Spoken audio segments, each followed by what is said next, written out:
எபிரேயர் 5ஆம் அதிகாரம் 1 to 10 வரைக்கும் இன்றைக்கு நாம் வாசித்தோம்.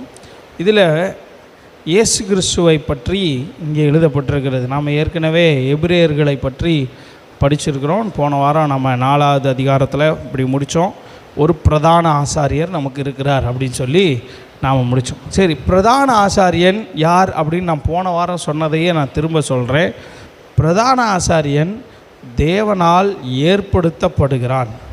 தேவன் அவனை ஏற்படுத்துகிறார். ஆரோன் குடும்பத்தில் பிறந்தவங்க தான் பிரதான ஆசாரியர். சரியா? அதுக்கப்புறம் இவங்க யாரை ரெப்ரசன்ட் பண்ணுறாங்க அப்படின்னா மனிதர்களை தேவனிடத்தில் ரெப்ரசன்ட் பண்ணுறாங்க, பிரதிநிதித்துவம் பண்ணுறாங்க, மனுஷனுக்காக தேவனிடத்தில் பேசுகிறாங்க. ஆனால் இங்கே இயேசு எப்படிப்பட்டவர் அப்படின்னு சொன்னால் அவர் நியமிக்கப்பட்டவர் அல்ல.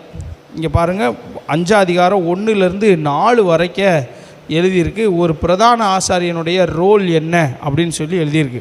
அவன் என்னென்ன செய்கிறான், பிரதான ஆசாரியன் என்னென்ன செய்யணும், இந்த இயேசு என்னென்ன செய்தார், அதை மட்டும் நம்ம 4 வசனங்களில் எழுதியிருக்கு. அதை நான் வேகமாக சொல்கிறேன், கவனிங்க. 1வது வசனம் இப்படி சொல்லுது: எந்த பிரதான ஆசாரியனும் பாவங்களுக்காக காணிக்கைகளையும் பலிகளையும் செலுத்தும்படி மனுஷருக்காக தேவ காரியங்களை பற்றி என்ன செய்யப்படுகிறான், நியமிக்கப்படுகிறான். பழைய ஏற்பாட்டில் காணிக்கையையும் பலியையும் செலுத்துவதற்கு நிறையா காரணம் இருந்துச்சு. சரியா?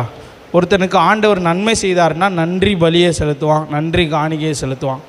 ஆனால் மெயினாக ஒரு இஸ்ரவேலன் ஆண்டவருக்கு பலி செலுத்துகிறான்னா அதுக்கு ரீசன் என்ன அப்படின்னா, பாவங்களை மன்னிக்க, பாவத்திற்கு பிராயச்சித்தம் பண்ணத்தான் பலி பொருளை ஆண்டவருக்கு கொண்டு வருவான். அதை பிரதான ஆசாரியர் என்ன செய்வார், பலி செலுத்தி தேவனுக்கு படைப்பார். 2வது வசனம் சொல்லுது: தானும் பலவீனம் உள்ளவனானபடியினாலே அறியாதவர்களுக்கும் நெறிதப்பி போனவர்களுக்கும் இறங்கத்தக்கவனாக இருக்கிறான். 2வது, ஜனங்களுக்காக மட்டும் அவன் பலி செலுத்த முடிய மாட்டான், தன்னுடைய பாவங்களுக்காகவும் அவன் பலி செலுத்தணும். இவன் பாவம், இவன் நாப்பில் யார், இவன் என்ன பரிசுத்தவானா அப்படிலாம் கிடையாது. இவனும் பாவம் செய்தவன், ஜனங்களும் பாவம் செய்தவர்கள். வசனம் சொல்லுது, நாம் எல்லாரும் பாவம் செய்து தேவ மகிமை அற்றவர்களாய் 2 பேருக்காகவும் இவன் பலி செலுத்துகிறவனாக இருக்கிறான்.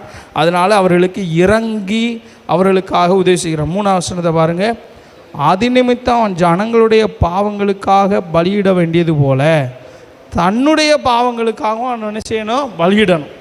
ஆசாரியர்கள் ஊழியம் செய்கிறதுக்கு முன்னாடி சரீரத்தை சுத்திகரிக்கணும். பலிபீடத்தில் ஊழியம் செய்கிறதுக்கு ஒரு சுத்திகரிப்பு, உள்ளுக்குள்ளே ஊழியம் செய்கிறதுக்கு ஒரு சுத்திகரிப்பு, மகா பரிசுத்த ஸ்தலத்துக்குள்ளே போகிறதுக்கு ஒரு சுத்திகரிப்பு. இதெல்லாம் அவன் செய்தே ஆக வேண்டும், எல்லா பிரதான ஆசாரியனும். அந்த 4வது வசனத்தை பாருங்கள்: மேலும் ஆரோனை போல தேவனால் அழைக்கப்பட்டால் ஒழிய ஒருவனும் இந்த கனமான ஊழியத்துக்கு தானாய் ஏற்படுகிறது இல்லை. இப்போது ஆரோனுடைய வம்சத்தில் பிறக்கிறவங்க தான் பிரதான ஆசாரியர்களாக வருவாங்க. அதே போல் இந்த இயேசுவும் தானாக வரலை. அவர் யார் அவரை நியமித்தா அப்படின்னா தேவன் அவரை நியமித்தார். ஏன்னா இது இந்த ஊழியத்துக்கு, ஊழியம் அப்படின்னா நம்ம இப்போ பாஸ்டர்ஸ் செய்கிறாங்களே, நிறைய பாஸ்டர்ஸ் இந்த வசனத்தை மேற்கோள் காட்டுவாங்க. ஆரோனை போல ஒருவனும் அழைக்கப்பட்டாவிட்டால் இந்த கனமான ஊழியத்திற்கு ஒருவனும் தானாக ஏற்படுகிறது இல்லை. சரி, அது ஒரு பக்கம் இருக்கட்டும், அது உண்மைதான். இயேசுவை யாரும் எந்த மனிதனும் ஏற்படுத்தவில்லை. அல்லது இப்படி சொல்லுகிறேன், இயேசுவா இந்த ஊழியத்துக்கு வரவில்லை, தேவன் அவரை ஏற்படுத்தினார். எப்படி ஆரோன் இந்த ஊழியத்தை செய்வதற்கு ஏற்படுத்தப்பட்டானோ அதே போல் தேவன் இயேசுவை ஏற்படுத்தினார். எதற்காக? ஜனங்களுடைய பாவங்களுக்காக பிராயச்சித்தம் பண்ண. பிரதான ஆசாரியனுடைய வேலை என்னென்னா பிராயச்சித்தம் பண்ணுவது.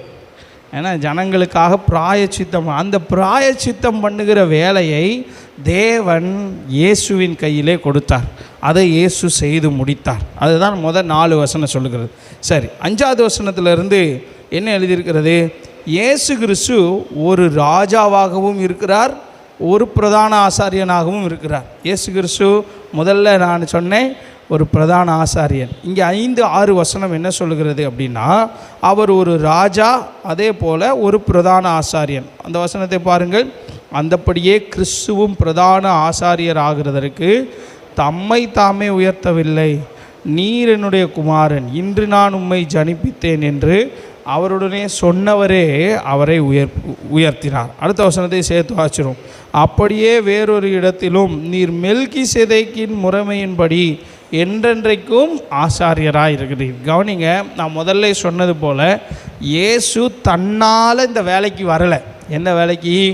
இந்த மனுஷர்களை மீட்கிற பிரதான ஆசாரியன் வேலைக்கு தானாக ஏற்படவில்லை.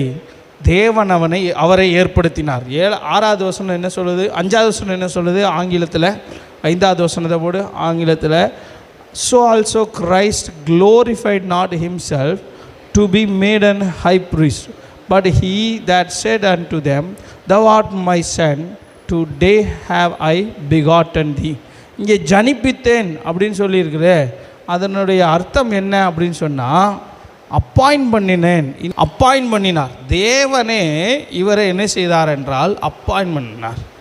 எதற்கு அப்பாயிண்ட் பண்ணார்? இந்த வேலைக்கு அப்பாயிண்ட் பண்ணினார். 6வது வசனத்தை பாருங்கள். வேறொரு இடத்திலும். ஏன் இப்படி சொல்கிறாரு? ஏன் இப்படி சொல்கிறாருன்னா, யூதர்களுக்கு புரியாது. இப்போது பழைய ஏற்பாட்டில் ஏசாயா தீர்க்கதரிசன புஸ்தகம் 6 அதிகாரத்தில் ஒரு வசனம் இருக்கிறது.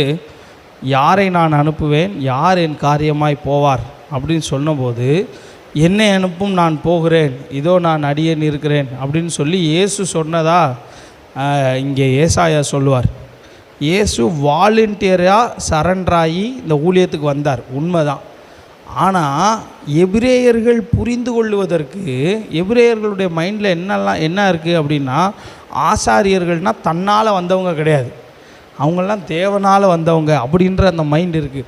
ஸோ இந்த ரைட்டர் எப்படி எழுதுகிறாருன்னா, நீங்கள் சொன்னது மாதிரியே, நீங்கள் நம்புகிற மாதிரியே இந்த பிரதான ஆசாரியன் தானாய் வரவில்லை, தேவனால் ஏற்படுத்தப்பட்டவர் அப்படின்னு சொல்லி அவங்க மைண்டுக்குள்ளே இருக்கிற வார்த்தைகளை வைத்து அவங்ககிட்ட பேசுகிறார். அடுத்து 6வது வசனத்தில் ஒருவனை பற்றி சொல்லப்பட்டிருக்கிறது. நீர் மெல்கிசேதேக்கின் முறைமையின்படி என்றென்றைக்கும் ஆசாரியராக இருக்கிறீர் என்று சொல்லியிருக்கிறார். பழைய ஏற்பாட்டில் ஆசாரியர்கள் யாருடைய வம்சம்தான் வருவாங்க அப்படின்னு சொன்னேன் நான் ஏற்கனவே. ஆரோனுடைய வம்சம்தான் ஆசாரியர்கள். ஆனால் மெல்கிசேதேக்கின் முறைப்படி ஆசாரியர்கள். இயேசு ஆரோன் வம்சத்தில் பிறந்தாரா அப்படின்னா இல்லை. ஆரோன் லேவி கோத்திரத்தில் பிறக்கலை. லேவி கோத்திரத்தில் ஆரோன் பிறக்கிறாரு. ஆரோனுடைய பிள்ளைகள் எல்லாம் சபையில் ஊழியம் செய்வாங்க. சரியா? இயேசு எந்த கோத்திரத்தில் பிறந்தார் அப்படின்னா யூதா கோத்திரத்தில் பிறந்தார். இவர் எப்படி போய் ஊழியம் செய்வார் அப்படின்னு சொன்னால், தாவீது ஒரு இடத்துல தீர்க்க தரிசனமாக சொல்லியிருக்கிறான், நீர் மெல்கிசேதேக்கின் முறைமையின்படி என்றென்றைக்கும் ஆசாரியாராக இருக்கிறீர். இந்த மெல்கிசேதேக்கு யார் அப்படின்னு சொன்னால், இந்த வசனத்தை வாசிப்போம். ஆதியாகம புஸ்தகத்தை எடுத்துக்கோங்க. ஆதியாகம புஸ்தகம் 14ஆம் அதிகாரம்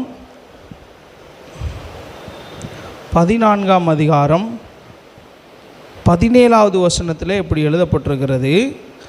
அவன் கெதர்லா கோமேரையும் அவனோடு இருந்த ராஜாக்களையும் முறியடித்து திரும்பி வருகிற போது, சோதோமின் ராஜா புறப்பட்டு ராஜாவின் பள்ளத்தாக்கு என்னும் சாவே பள்ளத்தாக்கு மட்டும் அவனுக்கு எதிர்கொண்டு போனான். அன்றியும் உன்னதமான தேவனுடைய ஆசாரியனாயிருந்த சாலேமின் ராஜாவாகிய மெல்கிசேதேக்கு அப்பமும் திராட்சரசமும் கொண்டு வந்து அவனை ஆசீர்வதித்து, வானத்தையும் பூமியும் உடையவராகிய உன்னதமான தேவனுடைய ஆசீர்வாதம் ஆபிரகாமுக்கு உண்டாவதாக, உன் சத்துருக்களை உன் கையில் ஒப்பு கொடுத்த உன்னதமான தேவனுக்கு ஸ்தோத்திரம் என்று சொன்னான். இவனுக்கு ஆபிராம் எல்லாவற்றிலும் என்ன செய்தான்? தசமபாகம் கொடுத்தான். கவனிங்களேன், இந்த ஆபிரகாம் ஒரு சண்டைக்கு போயிட்டு வர்றார். சண்டைக்கு போய் சண்டையில் ஜெயிச்சிட்டு வந்த உடனே ஒரு ராஜா ஆபிரகாமுக்கு எதிர்கொண்டு வருகிறார். அவர் எந்த ஊர் ராஜா அப்படின்னு சொன்னால் 18ஆம் வசனத்தில் சொல்லப்பட்டிருக்கிறது, சாலேமின் ராஜா. 18ஆம் வசனத்தில் சொல்லி சாலேமின் ராஜா. ஏன்னா சாலேம் என்றால் சமாதானம் அப்படின்னு சொல்லி அர்த்தம். சமாதானத்தின் ராஜா எதிர வராரு. அடுத்து அவரை பற்றி வசனம் சொல்லுகிறது, அவர் உன்னதமான தேவனுக்கு எப்படிப்பட்டவனாக இருந்தார்? ஆசாரியனாகவும் இருந்தார். பழைய ஏற்பாட்டில் 3 முக்கியமான ஊழியம். என்னென்ன ஊழியம்னா, ஆசாரிய ஊழியம், தீர்க்க தரிசன ஊழியம், ராஜா ஊழியம். இந்த 2 வேலையை இந்த மெல்கிசேதேக்கு செய்கிறார். என்ன செய்கிறார் அப்படின்னா, அவர் ஆசாரியனாகவும் இருக்கிறார், ராஜாவாகவும் இருக்கிறார். இவனை பற்றி வசனம் சொல்லுகிறது, இவனுக்கு வம்ச வரலாறு இல்லை இவனுடைய வம்ச வரலாறை எபிரேயர்கள் தேடி தேடி தேடி கண்டுபிடிக்கவே முடியவில்லை. அவன் எங்கேருந்து வந்தானே தெரியலை. அதனால் இந்த இயேசு கிறிஸ்து அவனை எப்படி நம்பினாங்க எபிரேயர்கள்? மெல்கிசேதேக்குவை அவர் ஒரு எட்டர்னல் கிங் அப்படின்னு சொல்லி நம்பினார்கள். வானத்திலிருந்து எங்கேருந்து வந்தாருன்னு தெரியல, அவர் ஒரு நித்திய கால ராஜா அப்படின்னு சொல்லி நம்பினார்கள். இதே போல் இந்த இயேசுவும் எப்படிப்பட்ட ராஜாவாக இருக்கிறார் என்றால் ஒரு எட்டர்னல் கிங். அவர் முடிவு இல்லாதவர், ஆரம்பம் இல்லாதவர். ஆமென் சொல்லுங்களேன். அதாவது எட்டர்னல் அப்படின்னா என்ன அர்த்தம்னா, there is no starting point, there is no ending point. அவங்களுக்கு ஸ்டார்டிங் பாயிண்ட் இருக்காது, எண்டிங் பாயிண்ட் இருக்காது, ஆனால் அவர்கள் இருப்பார்கள். இந்த இயேசு எப்படிப்பட்டவர் அப்படின்னா மெல்கிசேதேக்கின் முறைப்படி ஆசாரியர் ஆனார். இவர் ஆரோன் வம்சத்தில் வந்த ஆசாரியன் கிடையாது, மெல்கிசேதேக்கின் முறைப்படி வந்த ஆசாரியன். இந்த மெல்கிசேதேக்குவுக்கு ஆபிரகாம் என்ன செய்தாராம்? தசமபாகம் கொடுத்தார். 20வது வசனத்தில் எழுதியிருக்கு. அவர் என்ன செய்தார்? தசமபாகம் கொடுத்தார். சரி, அதுனா வேறு டாபிக் போயிடும், தசமபாகத்தை பற்றி பேசினோம்னா. சரி, நம்ம இங்கே வந்துடுவோம். இந்த இயேசு எப்படிப்பட்டவர் அப்படின்னா அவர் ராஜாவாகவும் இருக்குது. இந்த மெல்கிசேதேக்கை பற்றி நம்ம அடுத்த வாரம் 7வது அதிகாரத்தில் நம்ம டீட்டெயிலாக படிக்கலாம். இப்போ 7-8 வசனத்தை பாருங்கள். எபிரேயர் 5:7-8 இந்த வசனத்தில் பாருங்கள். ஜீசஸ் பிரேயர், அவர் மாம்சத்தில் இருந்த நாட்களில் தம்மை மரணத்தினின்று ரட்சிக்க வல்லமை உள்ளவரை நோக்கி பலத்த சத்தத்தோடும் கண்ணீரோடும் விண்ணப்பம் பண்ணி வேண்டுதல் செய்து தமக்கு உண்டான பயபக்தி நிமித்தம் கேட்கப்பட்டு அவர் குமாரனாயிருந்தும் பட்ட பாடுகளினாலே கீழ்ப்படிதலை கற்றுக்கொண்டார். இன்றைக்கி நான் என்ன சொல்ல விரும்புகிறேன் அப்படின்னு சொன்னால், இதுதான் நான் மெயினாக சொல்ல விரும்புகிறேன். இதுக்கு முன்னாடி நம்ம பார்த்தோம் ஒரு பிரதான ஆசாரியனுடைய வேலை என்ன. இவர் எந்த வம்சத்தில் வந்த பிரதான ஆசாரியன் அப்படின்னு சொன்னால் மெல்கிசேதேக்கின் வம்சத்தின்படி. மெல்கிசேதேக்கினா அவருக்கு ஆரம்பமும் இல்லை முடிவும் இல்லை, அவர் தேவனால் வந்த பிரதான ஆசாரியன். சரி, இதெல்லாம் இருக்கட்டும். இன்றைக்கி நம்ம என்ன படிக்க போகிறோம் அப்படின்னா மெயினாக இதைத்தான் படிக்க போகிறோம். 7-8 வசனங்களில் இயேசு நிறைய ஜெபம் பண்ணினார். எங்கெங்கெல்லாம் ஜெபம் பண்ணினார்? வசனம் சொல்லுது, அதிகாலையிலே ஜெபம் பண்ணினார், இருட்டோடே எழுந்து ஒரு வனாந்தரமான ஒரு இடத்திற்கு போய் ஜெபம் பண்ணினார், முழங்கால் படிட்டு ஜெபம் பண்ணினார். இயேசு ஜெபம் பண்ணுறதுக்கு 2 காரணம் இருந்தது. ஒன்று என்னென்னா 2 காரணிகள்னு சொல்லலாம். ஒன்று அவருக்கு நேரம் இருந்தது ஜெபம் பண்ண, 2வது ஒரு தனி இடம் இருந்தது. இப்படி சொல்லுகிறேன், இயேசு ஜெபம் பண்ணுறதற்கு ஒரு நேரம் தேவைப்பட்டது, ஒரு இடம் தேவைப்பட்டது. அவர் அதிகாலையில் ஜெபம் பண்ணினார், ஒரு இடத்துல போய் ஜெபம் பண்ணினார், இரவு முழுவதும் ஜெபம் பண்ணினார், 40 நாள் உபவாசம் பண்ணி ஜெபம் பண்ணார். நீங்கள் புதிய ஏற்பாட்டில் மத்தேயு, மார்க்கு, லூக்கா, யோவான் இந்த 4 இதுலேயும் பார்த்தீங்கன்னா நிறையா ஜெபித்தார், ஜெபம் பண்ணி கொண்டு இருந்தார்னு இருக்கும். என்ன ஜெபம் பண்ணார் அப்படி சொன்னால் தெரியல. என்ன ஜெபம் பண்ணியிருப்பார்?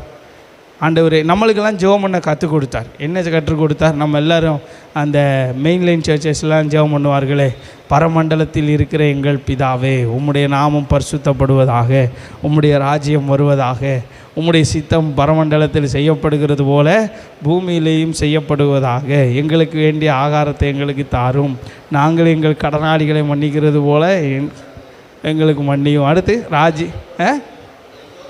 எங்களை சோதனைக்கு உட்பட பண்ணாமல் தீமை நின்று ரட்சித்துக்கொள்ளும், ராஜ்யம் வல்லமையும் மகிமையும்.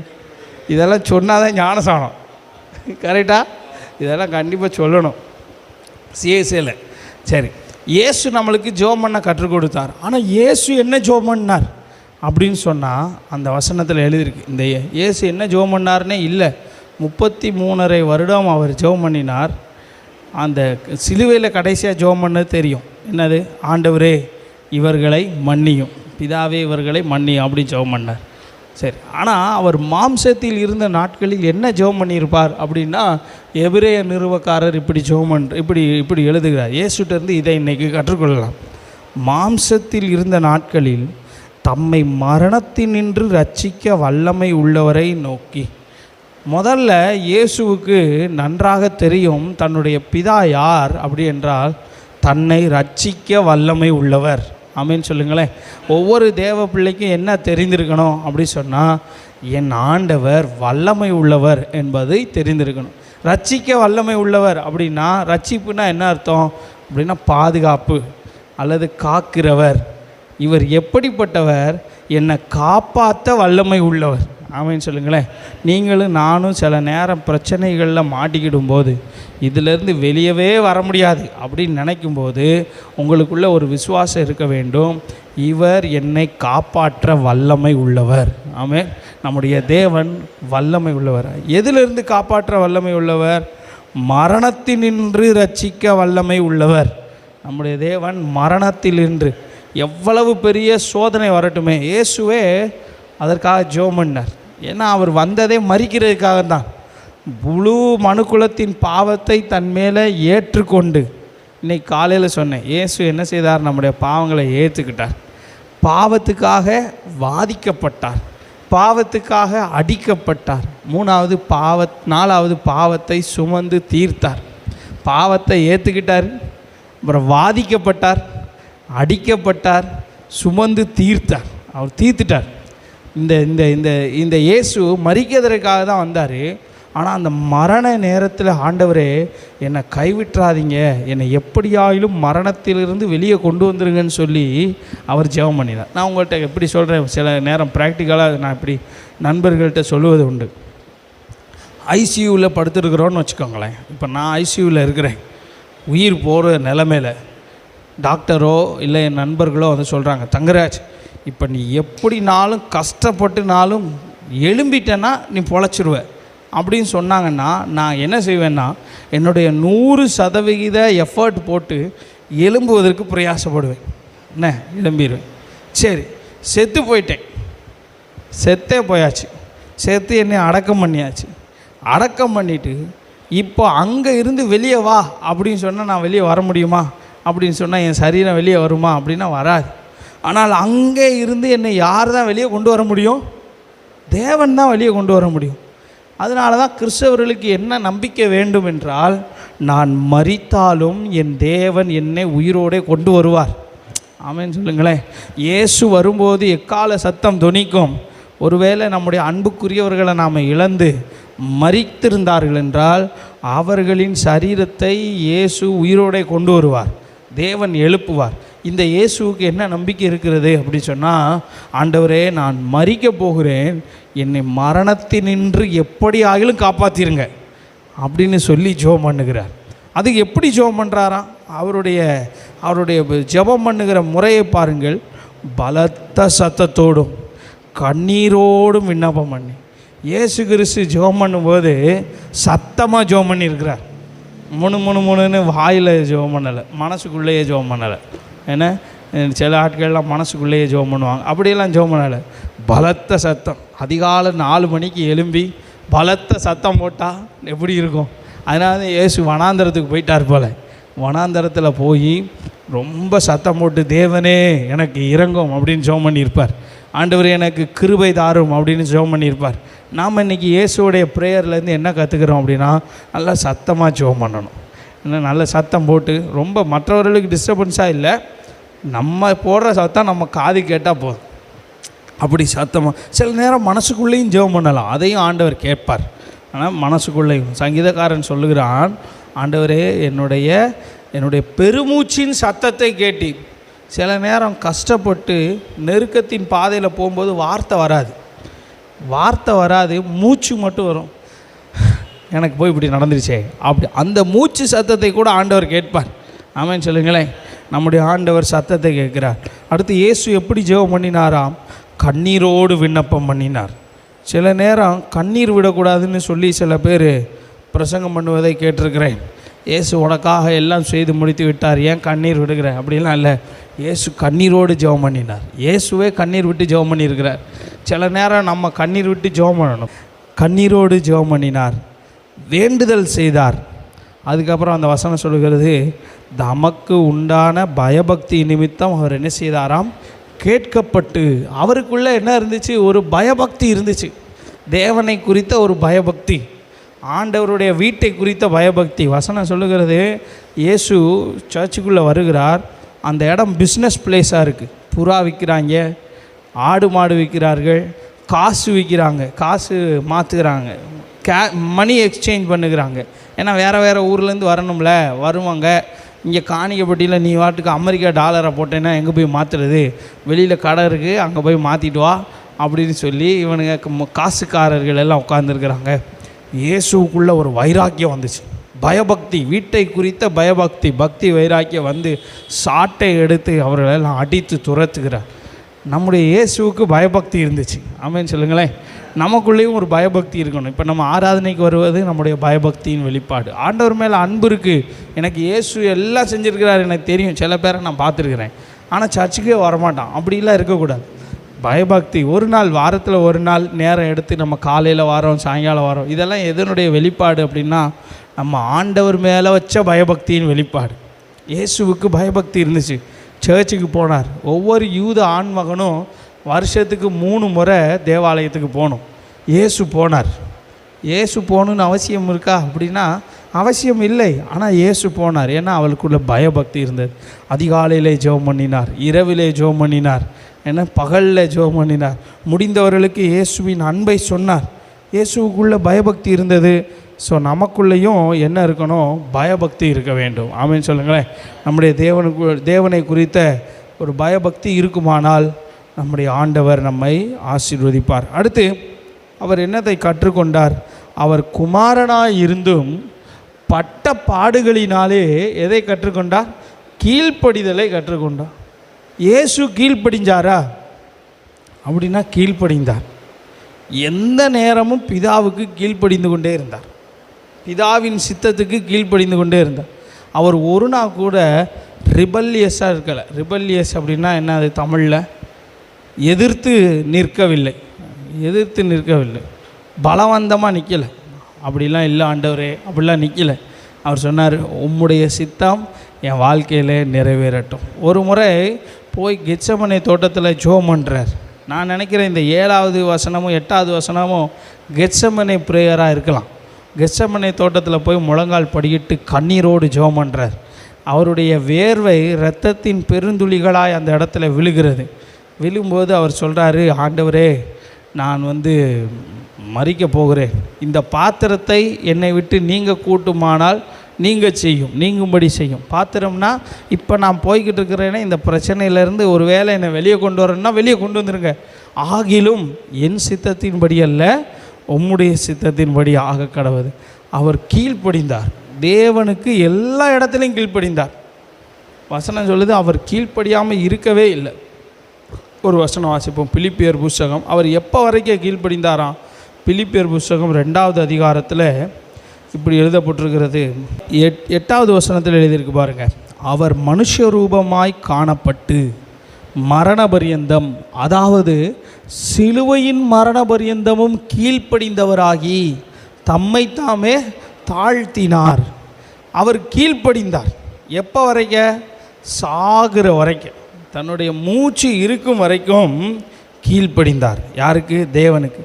இந்த கீழ்ப்படிதலை அவர் எப்படி கற்றுக்கிட்டார் அப்படின்னா பட்ட பாடுகளினாலே கற்றுக்கொண்டார். எபிரேயர் 5 அதிகாரம் 8வது வசனம் சொல்லுது, அவர் குமாரனாக இருந்தும் பட்ட பாடுகளினாலே எதை கற்றுக்கொண்டாராம்? கீழ்ப்படிதலை. சில நேரம் நமக்கு ஏன் பாடு வருது தெரியுமா? பிரச்சனை வருது தெரியுமா? நாம் கீழ்ப்படியதை கற்றுக்கொள்வதற்காக. இன்னைக்கு காலையில் வசனம் வாசித்தோம், நான் உபத்திரவப்பட்டது நல்லது, அதனால் உமது பிரமாணங்களை கற்றுக்கொள்ளுகிறேன். சில நேரம் நம்மளை ஆண்டவர் பாடுபடுத்துகிறார். எல்லாருக்கும் பாடு கிடையாது, எல்லாருக்கும் பாடு கொடுக்க மாட்டார் ஆண்டவர். நீங்கள் போகிற பாடு எல்லாருக்கும் கிடையாது. அந்த பாடு வழியாக ஆண்டவர் அனுப்புகிறாருன்னா எதற்காக? சில காரியங்களை கற்றுக் கொடுப்பதற்காக. கீழ்ப்படிதலை கற்றுக் கொடுக்குறார். இப்போ இயேசுவுக்கே பாடு. 30 வருஷம் இயேசு ராஜா வீட்டில் பிறந்திருக்கலாமே, ஏதாச்சும் ஒரு ஐஸ்வர்யவான் வீட்டில், பெரிய பணக்காரன் வீட்டில் பிறந்திருக்கலாமே. இயேசு ஏன் இங்கே பிறக்கணும்? இங்கே ஏன் கஷ்டப்படணும்? அவர் ஏன், அவங்க அப்பா திடீர்னு இறந்து போய்விட்டார், வரலாறு சொல்லுகிறது. அவங்க அப்பாவுடைய வேலையை அவர் தான் செய்தார். அவங்க சகோதரிகளுக்கெல்லாம் அவர் திருமணம் முடித்து கொடுத்துருக்கிறாரு.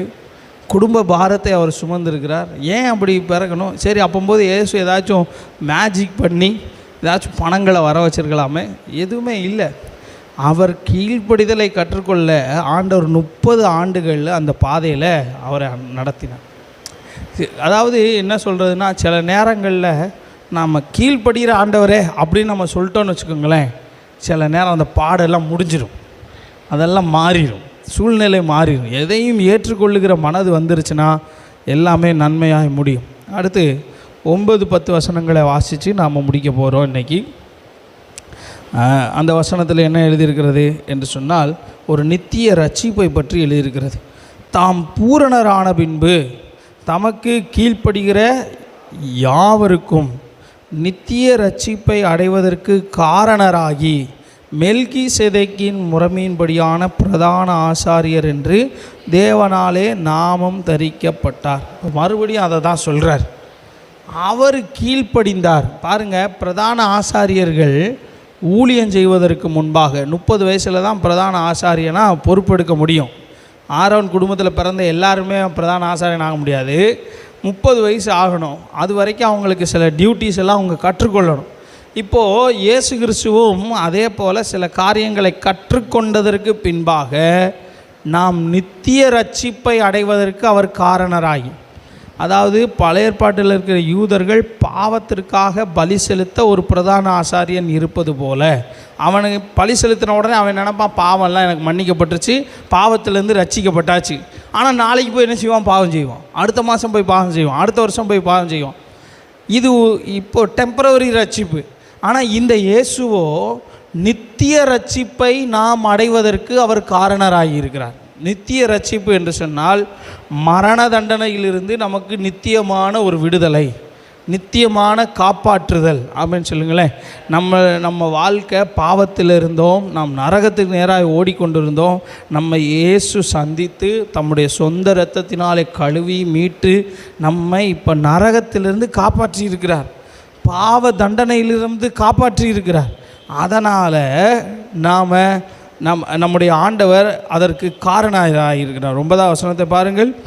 நித்திய ரட்சிப்பை தமக்கு கீழ்ப்படுகிற யாவரும், இயேசு கீழ்ப்படிந்தார், இயேசுவுக்கு கீழ்ப்படுகிற எல்லாருக்கும் அவர் நித்திய ரட்சிப்பை கொடுக்கிறார்.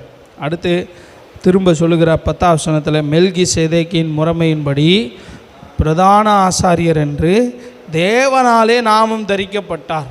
இயேசுவுக்கு பிரதான ஆசாரியன்ற பட்டம் பூமியில் இருக்கிறவர்கள் கொடுக்கலை, தேவன் கொடுத்தார். ஆமென் சொல்லுங்களேன். ஒருவனும் தேவனால் தான் ஏற்படுத்தப்படுகிறார். ஒவ்வொரு ஊழியக்காரனும் தேவனால் ஏற்படுத்தப்படுகிறான். அதே போல் இயேசுவும் தேவனால் ஏற்படுத்தப்பட்டவர். ஆமென் சொல்லுங்களேன். நம்முடைய ஆண்டவர் தேவனாலே நாமம் தரிக்கப்பட்டவர். மீதி இருக்கிற காரியத்தை நாம் அப்புறமா பார்க்கலாம். நான் சுருக்கமாக சொல்லுகிறேன். ஒரு பிரதான ஆசாரியன் பாவங்களுக்காக காணிக்கைகளையும் பலிகளையும் செலுத்துவது போல இயேசு இந்த முழு உலகத்தின் பாவத்திற்காக தன்னுடைய சரீரத்தையே பலியாய் செலுத்தியிருக்கிறார். அதற்கப்புறம் இயேசு கிறிஸ்து நீங்கள் நினைக்கிற மாதிரி ஆரோன் வம்சத்தில் வந்த பிரதான ஆசாரியன் கிடையாது. தேவனிடத்திலிருந்து வந்த பிரதான ஆசாரியன், மெல்கிசேதேக்கின் பிரதான ஆசாரியன். இவர் எப்படி கற்றுக்கொண்டார் அப்படின்னு சொன்னால், இவர் பாடுகளினாலே கற்றுக்கொண்டார். இவர் ஜெபம் பண்ணினார் அப்படின்னு சொல்லிலாம் பார்த்தோம். யாரெல்லாம் இவருக்கு கீழ்ப்படுகிறாங்களோ அவங்களுக்கு நித்திய ரட்சிப்பு. இப்போ நம்ம என்ன செய்யணும்? இயேசுவுக்கு கீழ்ப்படியணும். இயேசுவுக்கு கீழ்ப்படிந்தால் நமக்கு நித்திய ரட்சிப்பு உண்டு. ஆமென் சொல்லுங்களேன். இயேசுவின் பாதைகளிலே நடக்கும்போது நமக்கு விடுதலை உண்டு. நாம் ஜெபம் பண்ணுவோம். சர்வ வல்லமுள்ள தேவனே, அன்பின் ஆண்டவரே, இந்த மாலை வேளையில் எங்களை அர்ப்பணிக்கிறோம். ஆண்டவரே, எபிரேயர்கள் உமக்கு கீழ்ப்படியாமல் தன்னுடைய பழைய வாழ்க்கைக்கு திரும்பலாம் என்று நினைக்கும்போது ஆண்டவரே அவர்களை உற்சாகப்படுத்தின தேவன்.